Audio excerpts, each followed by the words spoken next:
A well-regulated militia being necessary to the security of a free state. The right of the people to keep and bear arms shall not be infringed. Welcome to another edition of Bearing Arms, Cam and Company. My name is Cam Edwards. I am either 2 days late or I'm a day early, depending on whether or not you watched the little video that I posted yesterday explaining my absence on Monday and Tuesday of this week after a deer ran into my car on Sunday afternoon about a quarter mile from my house. And I'm driving along and it's running. I can see it. I have time to slow down. I have time to actually look and see that there's no oncoming traffic. I had time to move over. Stupid deer had time to turn too, but deer are not known for being the most intelligent creatures on God's green earth. And so it just continued and plowed smack into my car. So anyway, we are back. I'm glad to be with you today. Thank you so much for tuning into the program. We've got a lot to talk about, including some good news when it comes to constitutional carry. But we're going to start with some bad news out of Nevada, where gun control activists are demanding more restrictions on your right to keep and bear arms. This is the headline. Progressive groups. I don't listen. Here's the thing. I don't think gun control is progressive. Do you? I consider gun control to be very regressive. Gun control is about restricting people's ability to exercise their right to keep and bear arms, to apply limitations to a constitutional right. That's not making progress. It's going backwards. So what is it that these regressive groups want to do in Nevada? Well, the Las Vegas Review-Journal says that this report, written by the Institute for a Progressive Nevada, again, not progressive if you're talking about gun control, the report written by the Institute for a Progressive Nevada Executive Director Annette Magnus, as well as Chelsea Parsons, who is with the Center for American Progress. She is the Vice President of Gun Violence Prevention at the Center for American Progress. This is the former home of Igor Volsky, who left the Center for American Progress to start the gun control group Guns Down. So what is it that these gun banners are demanding exactly? Well, you'll be shocked to know that a gun ban is among them. According to the report, Nevada lawmakers could curb firearm violence by banning, quote-unquote, assault weapons, requiring a licensure procedure to own a firearm in the state of Nevada, and by addressing several other, quote, gaps in state laws. According to the Las Vegas Review-Journal, the proposed changes, if taken up by the Democrat-controlled legislature, would probably see immediate opposition from state Republicans and pro-Second Amendment groups. No probably about it. These things would definitely see opposition from pro-Second Amendment groups. Assemblyman Jim Wheeler, who's a Republican from Minden, Nevada, a former law enforcement officer, says anything that abridges a constitutional right is a non-starter. He says it's just that simple. Obviously, he says we would fight this with everything that we have. The Nevada legislative session kicks off on February the 1st, and again, Democrats are in control of all layers of state government. They control the legislature, they control the governor's mansion. And there are 6 action items that gun control activists want lawmakers in Nevada to take. First, they want gun stores to be declared non-essential businesses. Do you remember, this is absurd to me, because we've kind of gotten away from the idea of essential and non-essential businesses anyway. But you remember about a year or so ago, early March of 2020, when the first lockdown orders came down, there were a number of states that actually said gun stores are non-essential, even though you had in other states people lining up, waiting for hours to get a gun because they were so concerned about what was going on. Other states like New Jersey, Governor Phil Murphy, New Mexico, where Governor Michelle Lujan Grisham also said, no, these aren't essential stores. Some governors, all of them Democrats. I take that back. There was one Republican, Governor Charlie Baker in Massachusetts. He originally declared the gun stores were non-essential. They actually were sued, and a judge ruled that, no, you're violating people's constitutional rights by not allowing them to purchase a firearm during a state of emergency. Mostly, though, it was Democrats doing this, declaring gun stores to be non-essential businesses. Well, gun control groups want the state of Nevada to go back to that. According to this report issued again by these gun control activists, from March 2020 through September 2020, Nevada's accounted for more than 128,000 background checks requested through the FBI's National Background Check System. They say, the authors do, that, quote, first-time gun owners may lack training in how to use or store firearms, and having a gun increases the likelihood of a shooting death in the home due to accidents, suicide, or domestic violence. So their attitude is nobody should own a gun. Right? So what if 128,000 Nevadans purchased a firearm? What does that matter? If you're not anti-gun, why does that bother you? And by the way, those Nevadans have a constitutional right to do so. Now, if you're concerned that these new gun owners aren't getting access to the training that they need, hey, here's an idea. Why don't you demand that gun ranges be declared essential businesses? Rather than trying to shut gun stores down, why don't you make sure that ranges are open? Wouldn't that be a better way to ensure that these new gun owners get the training that you want them to have? Instead, gun control advocates say, no, we just don't want them to get a gun at all. Nevada should also ban, quote unquote, assault weapons and high capacity magazines, according to the authors of this report. Again, we'll see what happens here. You know the arguments against banning the most commonly owned centerfire rifle in America today. You know the arguments against banning magazines that can hold more than 10 rounds of ammunition. National Shooting Sports Foundation estimates that there are at least 150 million of these magazines across the country, many of them in the hands of Nevadans. They also want a license to own a gun. The report cites a Giffords Law Center to Prevent Gun Violence report that notes that 8 states have passed gun licensing laws, which often require additional steps like an interview as well as fingerprint records. Yeah.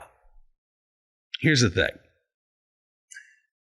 If you're licensing a right, if you are requiring pre-approval by the government before you can exercise a constitutional right, you're infringing on that right. Plain and simple. And by the way, the authors of this report talk about how minorities are more likely to be the victim of gun violence in the state of Nevada. I would argue that minorities are also going to be more likely to be denied a gun license. I mean, and I would think, by the way, that these gun control activists would agree. After all, isn't the criminal justice system systemically biased? So why would you want to put, if you truly believe that, if you truly believe that the criminal justice system is biased against minorities, or maybe just lower income Americans, but that it's not an equitable playing field for all, if you believe that, then why on earth would you be in favor of putting restrictions in place that will inevitably fall on those who are already disfavored by the criminal justice system? Why would you make it harder for those Americans to exercise their right to keep and bear arms? That's exactly what this report would do if its recommendations were followed by lawmakers in Nevada. Along with the ban on so-called assault weapons, Nevada should also ban the sale of quote-unquote ghost guns, according to this new report.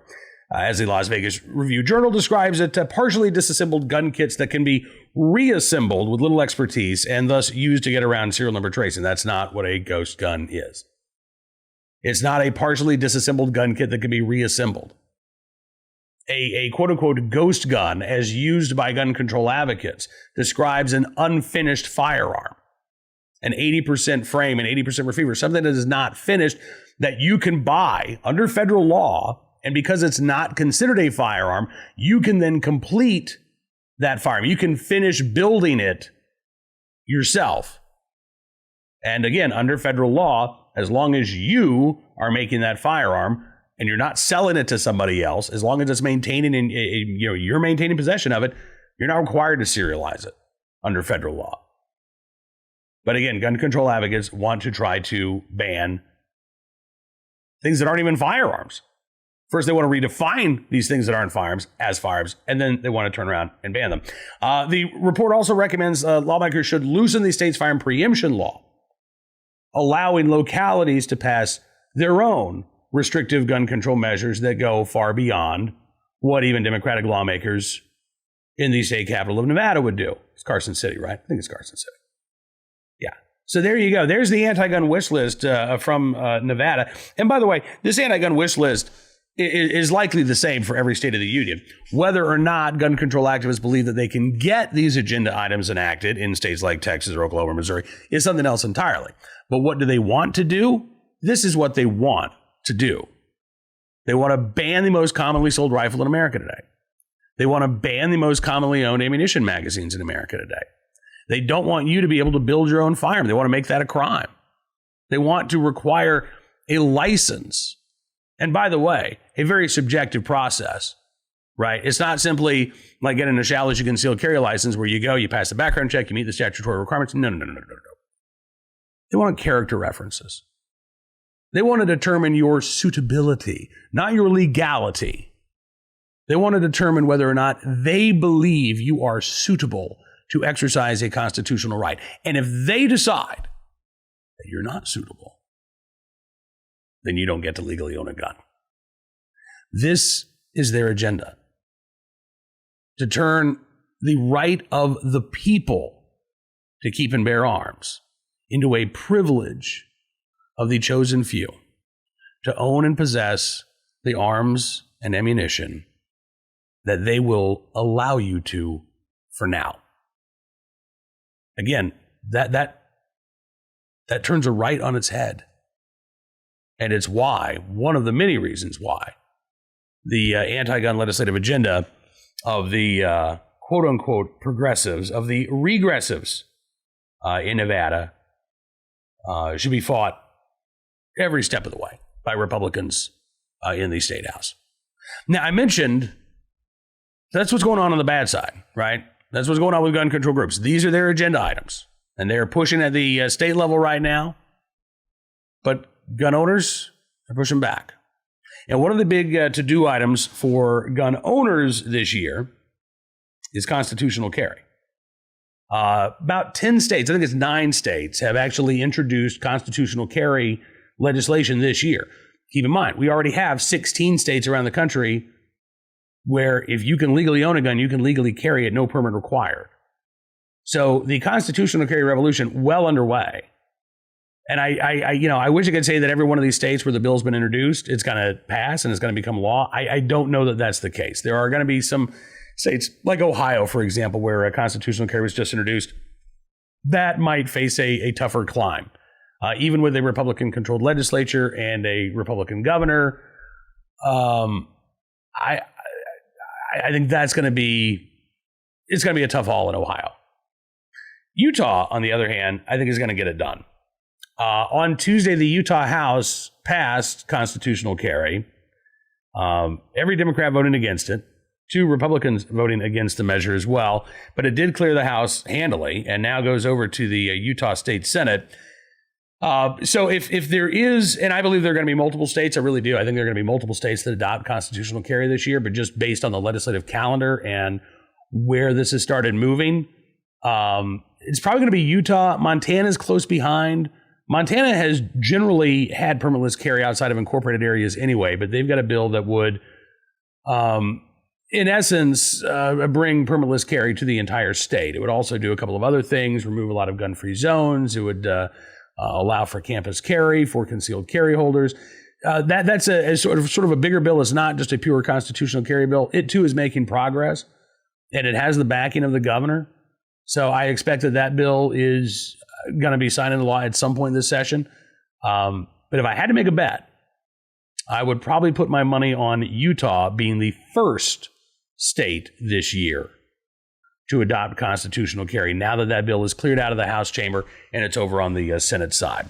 We are obviously keeping up with as many of these bills, both good and bad, as we possibly can. We'll try to, report back on some of the major progress or major setbacks here on Bearing Arms Cam and Company, but don't forget to check out Cam and Company, or don't forget to check out BearingArms.com, each and every day for even more Second Amendment news and information. Right now, let's turn our attention to our good deed of the day, our recidivist report, our armed citizen story. We'll start, however, with our recidivist report out of Albuquerque, New Mexico, where a new lawsuit has been filed, blaming Albuquerque's sanctuary city policy for the death of a woman who was murdered in the city back in 2019. Jacqueline Vigil, 55 years of age, was murdered in the driveway of her home just a couple of weeks after Albuquerque police had responded to a series of auto burglaries and a shooting incident allegedly involving a guy named Luis Talamantes Romero. He's a Mexican national who was in the United States illegally last November when he was charged with Vigil's murder. Right now, he's behind bars. He's in Texas awaiting trial on illegal reentry charges. But this lawsuit that was filed by Vigil's husband alleges that the sanctuary policy enabled Talamantes Romero, along with his family and associates, to use the city as a, quote, home base for crime. Vigil was in her car headed to the gym when she was shot to death. Mother of 2 New Mexico State police officers. She worked at a child daycare center. A legal immigrant to the United States from Colombia 2 decades earlier. In the lawsuit, Mayor Tim Keller's name, City of Albuquerque, as well as Albuquerque police officer Cody Tapi, who investigated an incident about a month before Vigil's murder in October of 2019, in which 2 men were shot, in which 2 men shot at a dwelling and then chased and shot at a car driven by a young man. Talamantes Romero was identified as the prime suspect in that shooting incident, along with an associate named Eduardo Aguilar, who's also an undocumented immigrant. No criminal complaint was filed in that incident. No arrests were made. But the lawsuit alleges that the investigation should have put the police on notice that Talamantes Romero was somebody to be keeping an eye on. According to the lawsuit, after this gangster-style shooting, no steps were taken by the Albuquerque Police Department to apprehend Talamantes Romero or Aguilar. The police did not inform federal law enforcement that Talamantes Romero or Aguilar had illegally re-entered the country and committed multiple felony offenses. The lawsuit says police, quote, ignored this gift from God to avert tragedy and continued to value political principles over the safety and welfare of the citizens of Albuquerque. Lawsuit also says that the city missed a chance to arrest Talamantes Romero in September of 2019. During a burglary of a truck at a hotel parking lot, his blood and fingerprints were found in the vehicle in which several firearms were stolen. Talamantes Romero has a lengthy criminal record in Albuquerque and elsewhere. He's been arrested and charged with multiple crimes. And the lawsuit says had he been arrested, charged, and convicted in either of the 2 incidents that I just mentioned, federal immigration officials could have been notified. He would have been taken off the streets and charged with illegal reentry, which carries up to a 20-year prison sentence if an aggravated felony had occurred. So, don't know where this lawsuit's going to go. But it is worth noting that Mayor Keller signed off on a sanctuary city policy in April of 2018, prohibiting city employees, including police officers, from collecting information regarding a person's immigration status. And it also bars the city from disclosing information that it possesses regarding national origin, absent a valid judicial warrant for such information.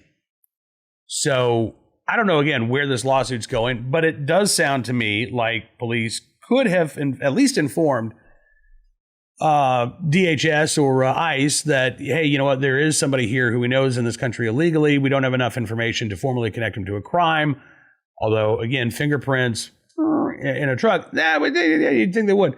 The problem is, though, that they didn't have him in custody. So it's not like they could have called ICE and said, hey, we got this guy, come take him. Again, the lawsuit's alleging they should have had him in custody.